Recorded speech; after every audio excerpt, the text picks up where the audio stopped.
Well, good afternoon, everyone. Thanks for joining us here for what is our very first online discussion that we're having. We're used to hosting a couple of these at college campuses in DC and here in Ann Arbor, Michigan. But obviously with the new environment, things have changed a little bit. So we're really excited to have Professor Susanna Loeb from Brown University, along with Christian Barnard from the Reason Foundation, talking to us a bit today about education. And if you've been following Fourth View at all, you know that we've been talking a bit on our Return My Semester series with a lot of students and what's going on at their campuses as they switch to online classes. And today we're going to kind of talk about how effective online classes are and what we can be looking at and considering. So I think we'll kick it off with Professor Loeb.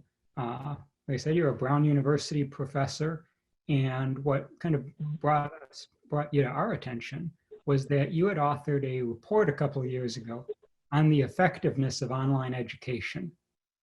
So could you tell us a bit about how you came to publish that? Yes, I'd be happy to. So we were looking at students who could take courses either online or in person, and how well they did if they chose to take it online versus in person. So these are students who have a choice between two different kinds of courses. And in general, what we found is that students do less well in online courses than they do in in-person courses, and that this negative effect is really concentrated in students who struggle more in school. So students who in other courses would be performing lower, have lower grades. And this, I think, is not surprising because the online environment has a much harder time of creating kind of the accountability that you get from having teachers there and having your peers there. Now, again, this is to say that we're talking about when you have a choice of two modes of courses and you can choose one or the other. What online courses do provide is an opportunity for students who wouldn't have an opportunity to take courses, and we also see that.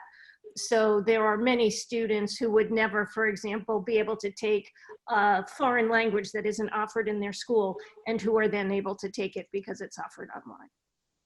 So I'm curious, do you think that progress is being made to kind of narrow that gap from the time that you wrote the report to now? Basically, are online courses getting any better? Yeah, so online courses, it's a tricky thing to think about because sometimes when we think of online courses, we think of what are called MOOCs, massive open online courses where one person is lecturing and thousands or hundreds of thousands of people can take the course. That's not the kinds of courses we looked at or what most courses are. Though the courses that we looked at are very much like in-person classes, but are offered online. So there's a teacher and a relatively small number of students, you know, in the 20s or something like that. And it really mirrors what goes on. So I think the ones we looked at were actually very good online courses. And I'm not really sure that we've made that much progress in making online courses better. In fact, I think that because we transitioned so quickly during the shelter-in-place time, that many of the courses that are being offered probably aren't as high quality as the ones that we were actually looking at. Nonetheless, I do think people have been thinking a lot about how to make it more engaging for students who otherwise might not be as engaged. So directly reaching out to the students and seeing how they're doing and creating some of that kind of positive social pressure. So people are thinking about it, but I don't think we've made great strides because it's only been a couple of years since we've been looking, since our study was done. Yeah. And like you said, because this is almost shock has taken place so quickly at schools and people have switched over to online formats, do you think we're going to see, or do you think we are seeing almost a systemic underperformance of students? Oh, my guess is we are, yes, that we're trying our best in many cases, and it's really a huge undertaking because before we were talking about students who were choosing to take online courses. Those were the ones who were taking them.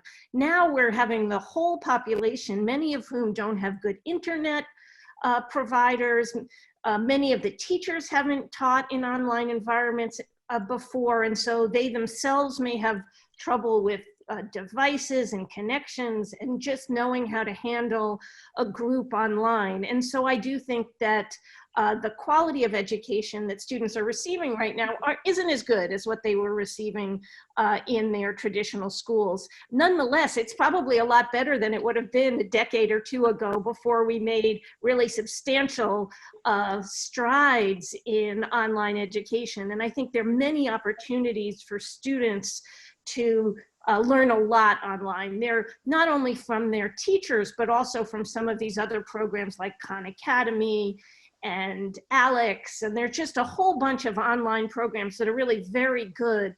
But again, these are students who have to really choose to engage in them and have to have the devices and the connections that they need in order to do that.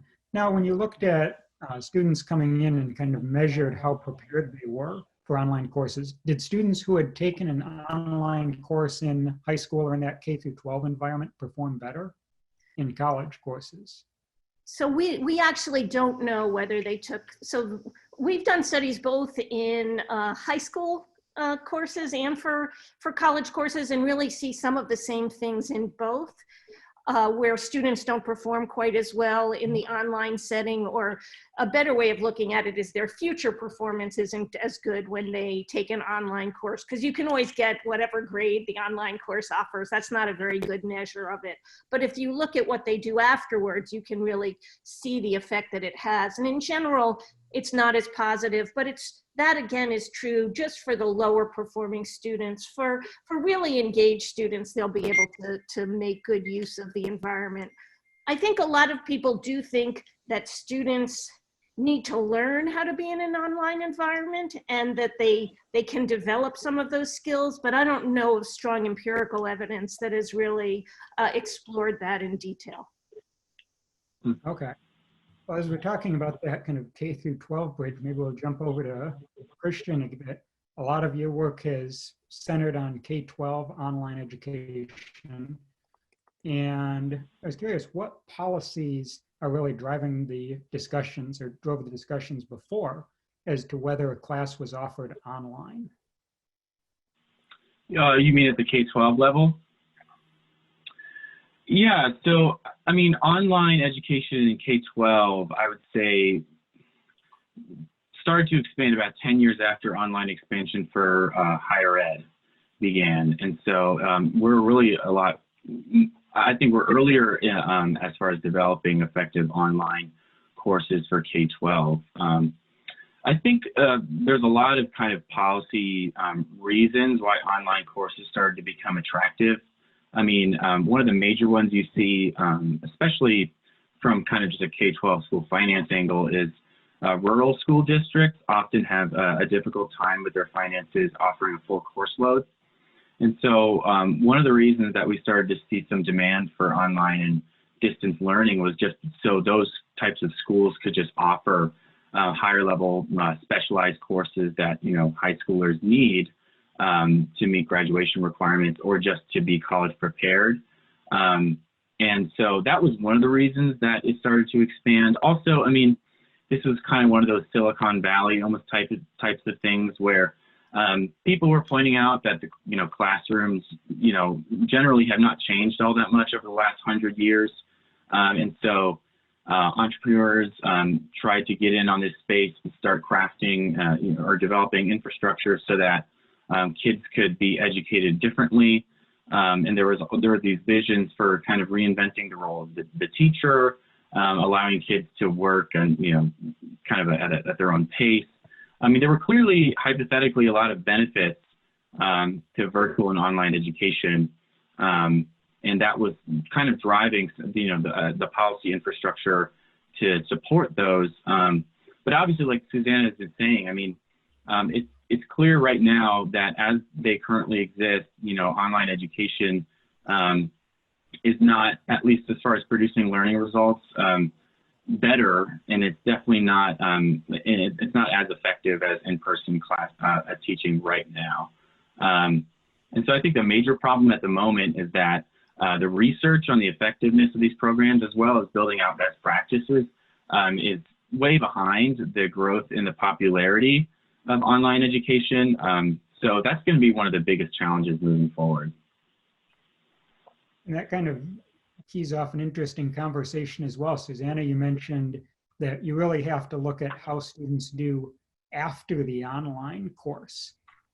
What else do either of you think is key to measuring whether online classes are effective? I'll let you go first, Susanna. You're the, Okay, you're the expert. that's good. Well, I mean, I guess you want to say what they are effective for, because you know, one is to make progress towards something. So one interesting finding that we have in a study that we did in Florida is that while, again, we found not as positive results in general in online courses, we did find positive results for students who had to retake classes. And many students, as you know, fail courses in school, particularly Algebra 1. And so if you fail Algebra 1 and you don't have access to taking it again, it can really put you behind as you progress through school. So by the benefit of online courses, as we said, isn't so much that they are better if you have access to both, but that they provide access to students who wouldn't have had it. So instead of having to wait to take algebra the next year, those students can take it kind of immediately, or they can take it separate from school in some ways so that they can continue their progress forward. So I think one of the things you want to see in online courses is how it affects their progression through school. And then I think also online courses provide opportunities to accelerate or to take the kinds of courses you wouldn't otherwise, maybe to take advanced placement courses or a different language or arts or something like that. And so I think they do provide all of those options. The other thing to think about is it's not necessarily black and white. It's not in person or online. There may be good ways to make use of all the benefits of online courses, which is the kind of ability to differentiate, the ability for students to take different kinds of courses, but link that to the environment where they're in school and have some of the supports from adults and from peers that really help students make it through courses. Yeah. Well, it looks like we've got a question here from Mark. So let's see. We're gonna see what Mark has.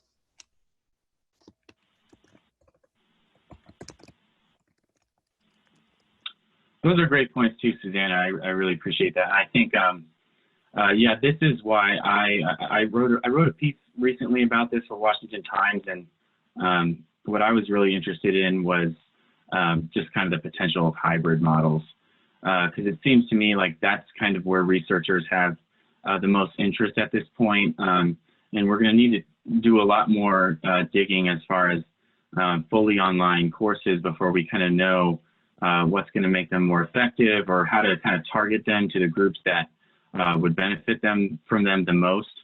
But, you know, in the meantime, I think yeah, the hybrid model has a lot of promises because it blends those aspects. You can have this expanded access, both for more students, but also to more diverse curriculum, and obviously kind of, like you said, letting students work at their own pace. But you can also have the kind of accountability components that, like you mentioned, are super important to success in in-person classes.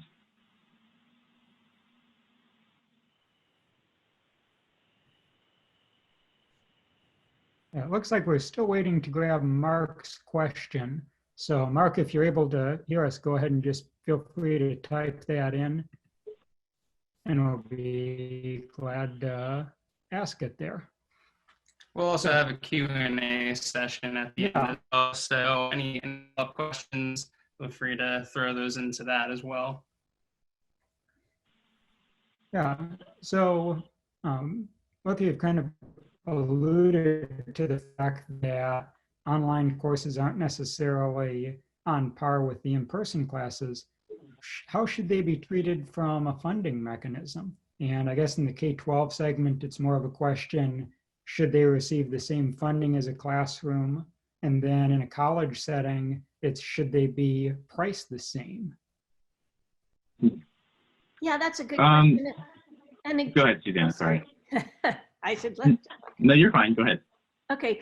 And again, I would just come back to the important idea that they aren't as effective if you can have both, but they may be very much more effective at providing opportunities for a full range of students, particularly in the college setting, where many students can't come in because they work, and so they need a more asynchronous kind of class. They need to go at a different pace. There are all sorts of reasons why the online setting may provide opportunities and actually be more effective for many people in terms of actually letting them complete, even though right in the moment, they're probably less effective. So I do think there are reasons to support online education. I just think in doing that, you have to realize that it's very hard for some students to make it through. And so we have to think about different kinds of approaches to make sure we fully engage students, particularly those who might be likely to drop out. For example, just reaching out to them and making sure you develop those kinds of relationships as a teacher of an online course to the students in your course, so that even though they don't feel that they have to be there at a particular time, or they don't have quite the same kind of connection, they still do feel some responsibility, not only to themselves, but to others for completing the course and for giving the effort that it needs for them to really learn.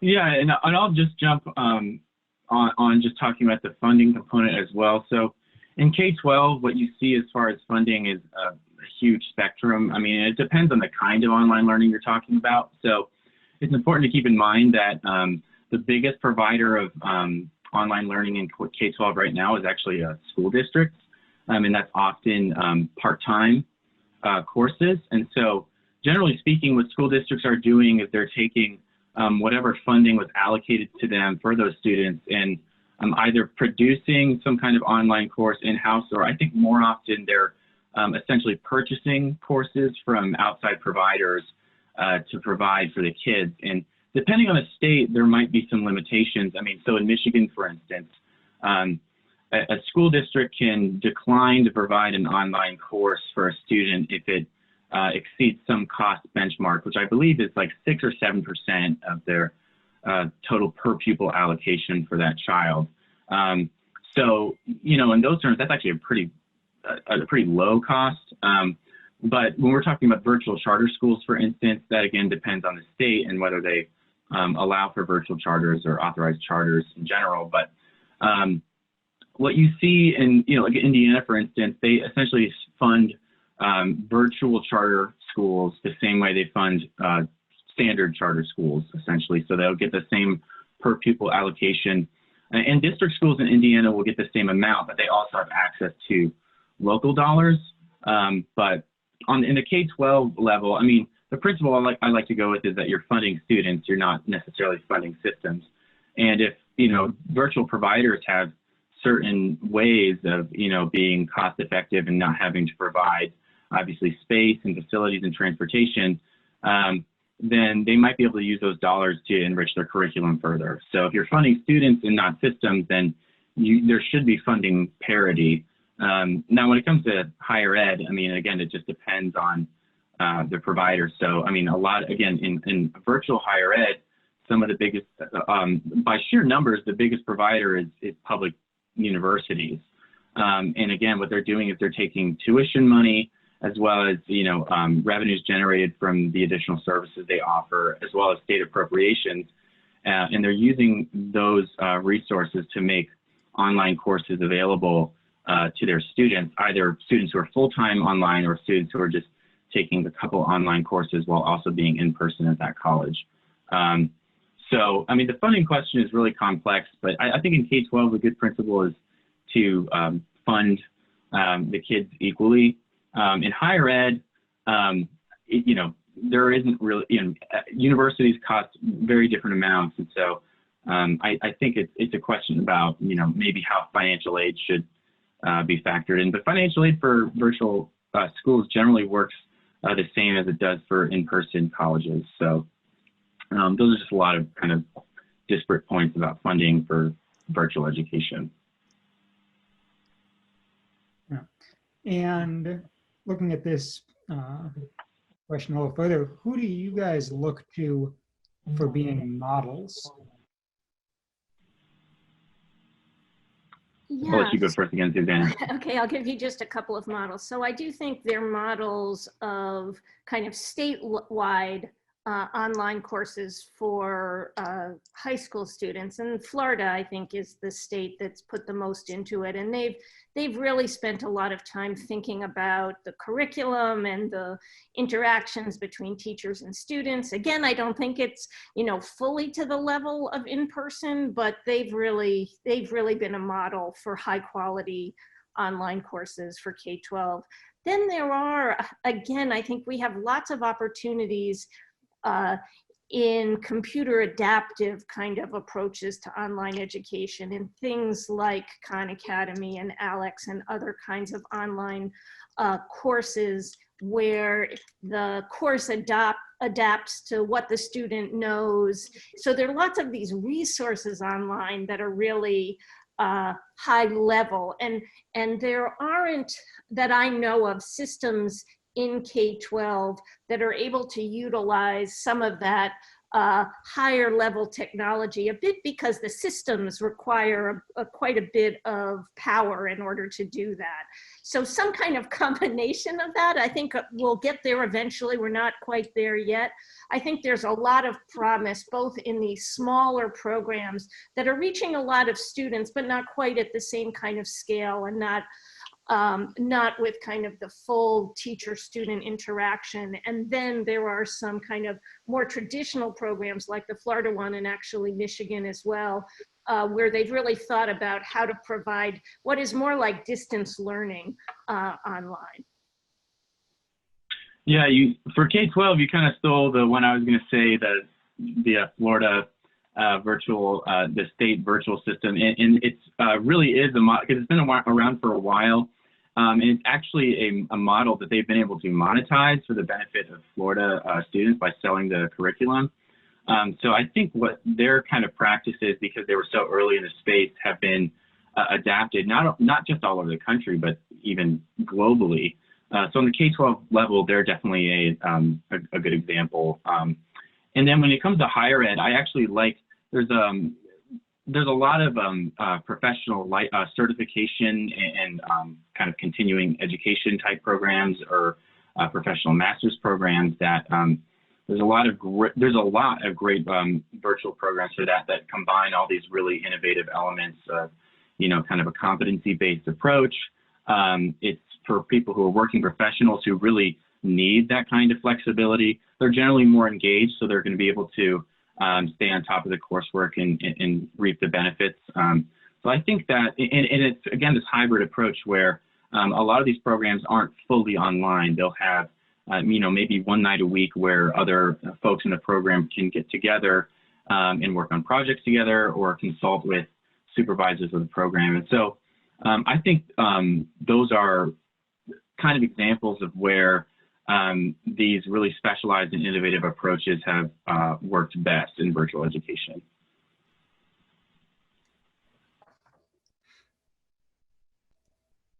We're getting a few more. Looks like we may have a couple more questions coming in.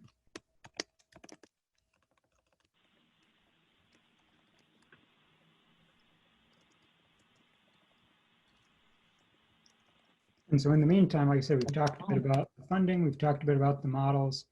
I'm curious, do you guys ever see, do you see us going back, so to speak? Or I guess, should I rephrase it, the quick adoption of online classes? Do you think it's actually going to increase, or do you think we will go back to the in-person class experience that we're all accustomed to? I think maybe neither. I mean, I can imagine a scenario where, I think it's actually pretty probable that we don't just see this continuing expansion of virtual learning. In fact, you see some flattening out in the growth of these options in both higher ed and K-12 in the last few years. still growing, but not as rapidly. But I think that you would see kind of a different pivot. So we wouldn't step back, but we would do a lot more blending. I could imagine a future where you really wouldn't have a lot of fully online students, and perhaps less than you have today, but you would have just a lot more incorporation of kind of the value added components of the virtual model into schooling structures and educational structures in general. So I don't know that it would be a step back, but I don't know that this is going to progress kind of in a linear way that some people are imagining. Like, I think some people are imagining that once kind of schools reopen after the coronavirus kind of risks subside, that you'll all of a sudden have a bunch of people homeschooling and virtual schooling full time. I don't think you're going to see that. I think you'll probably see a lot of families return back to traditional schools, but you will see probably a lot more kids getting interested in doing some online courses with their districts or through virtual charters or through private schools. And so I think it won't be as linear, if that makes sense. So it won't be a step back, but it won't be this, you know, it won't be like 100% online by 2060 or whatever. I'm right there with you on that. I think that's just right. We've seen big increases. We've seen flattening out. I think it's likely to increase a little bit, but not nearly at the same rate. And that mostly what we'll see is an improvement and an incorporation into kind of a combined approach. And certainly I think we'll see a lot less of it in elementary school and middle school. I don't think anybody's really enjoying that as part of sheltering in place. But I do think there are lots of opportunities for us to use the online environment more effectively than we've been doing it so far. And so my hope is that the quality of that will improve over time. Yeah, on those lines, Tina had a question. How do you think online learning will affect students in the long run? I'm thinking maybe she's referring to kind of their skill set and what they're taking from the experience. You know, one thing I'm thinking here is, obviously we've talked about the test score outcomes, and that stuff is really important, and test scores do have real implications for later life success, but there are also other kind of sometimes less captured benefits of doing kind of education in an alternative environment. So there can be safety benefits. We think about kind of the social experiences at normal schools as like almost always positive. It's just kind of this way of just kind of rite of passage and developing socially. But there's, for a lot of kids, it's more traumatic and more counterproductive to their brain development than it is beneficial. And so in the long run, it shouldn't be discounted that, you know, if you have a lot more kids going to online schooling and they're just learning less, that is obviously going to have huge long run implications for, you know, their productivity in the labor force and things like that. But you also, you know, and if we had some more research on this, that would be great.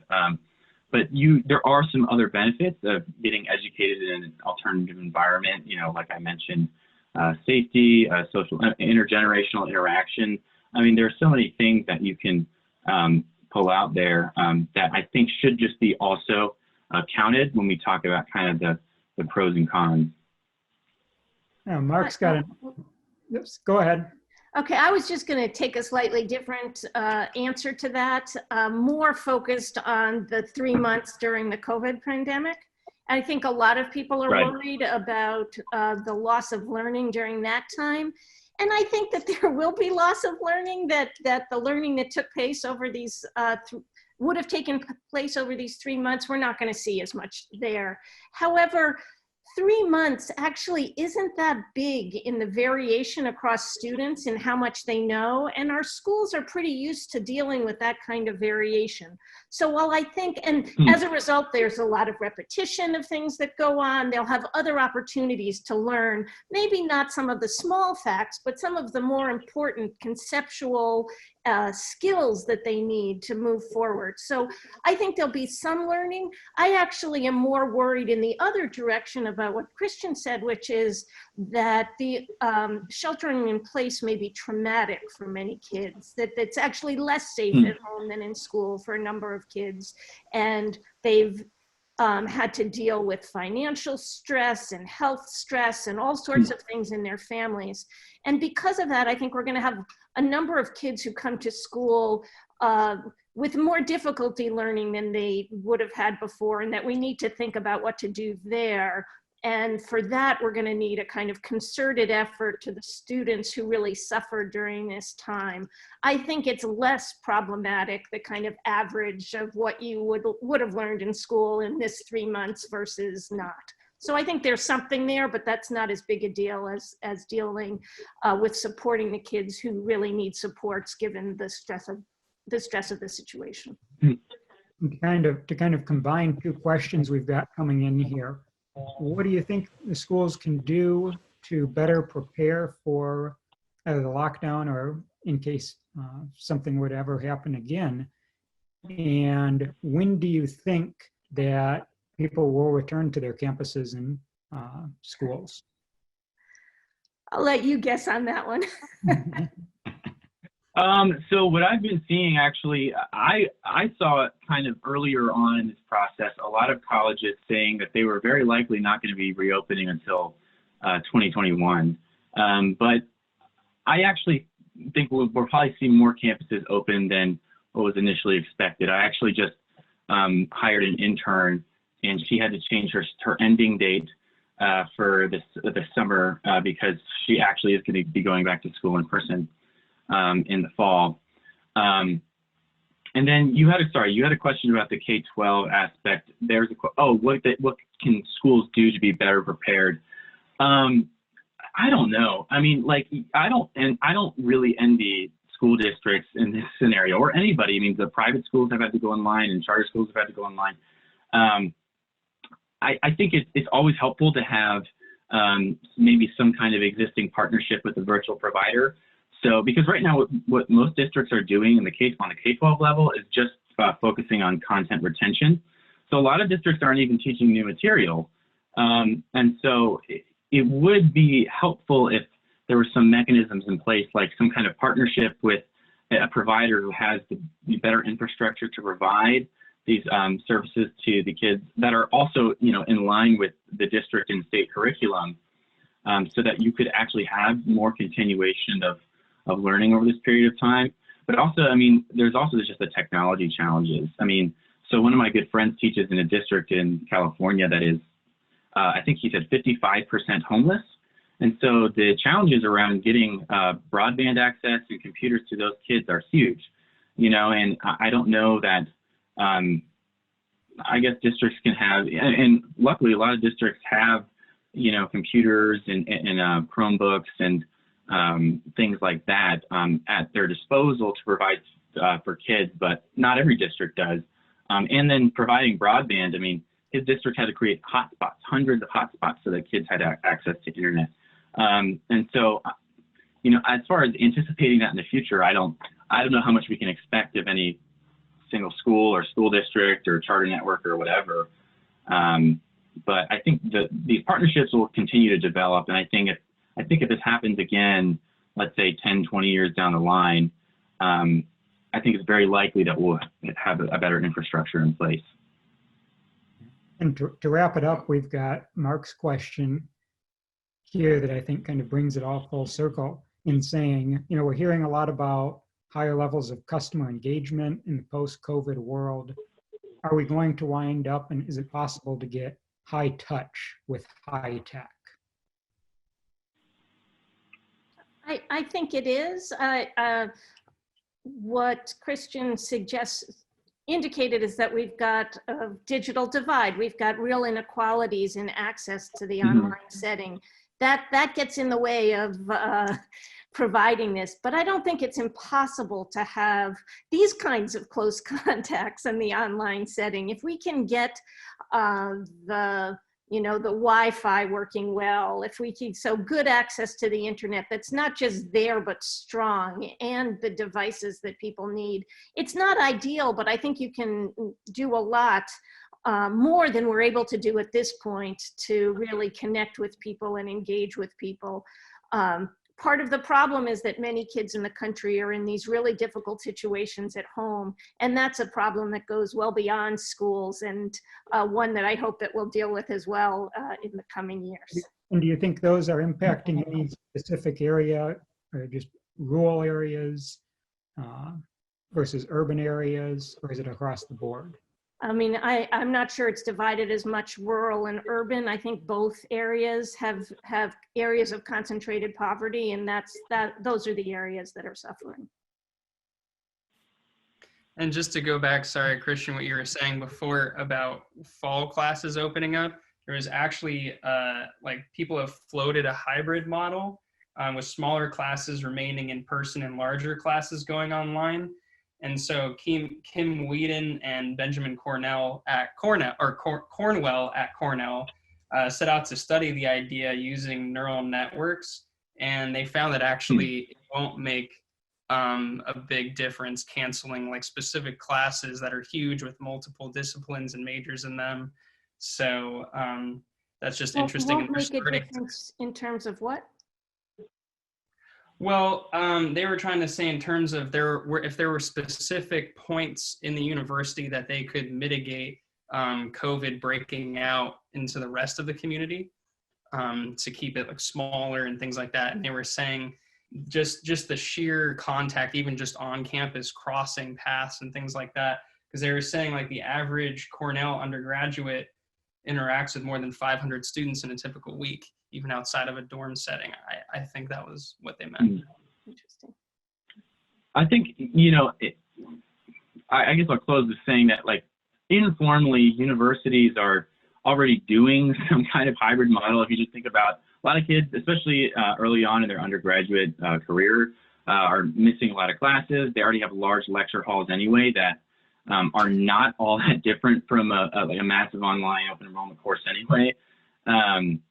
And so I think a targeted approach like that is probably pretty good. I think it's almost more important that, you know, primary and secondary schools reopen in the fall, and that they have their ducks in a row as far as, you know, ensuring that when the second and third waves of the virus come, that that spread is minimized. But in the college level, I mean, you know, there's so much variety. I mean, there's a lot of different learning styles. It's also different kinds of students. But yeah, that's interesting though, that there's going to be some kind of targeted response from a lot of universities so they can be reopened, but they're going to be structured differently to minimize the risks. Terrific. Well, Christian, Susanna, thank you both so much for joining us and for sharing all of your insights. Thank you to all of our attendees. We really appreciate you taking the time to stop in and see what we've got. Thanks to Young Voices for helping facilitate as well. Exactly. Yeah, they say you're welcome. Please be sure to check out fourthview.com. Follow us on social media, because this is certainly something we're going to be talking a fair amount about going forward still. Especially in our Return My Semester series. Okay, thank you. Thanks a lot. Bye. Thanks, everyone. Thanks, everyone.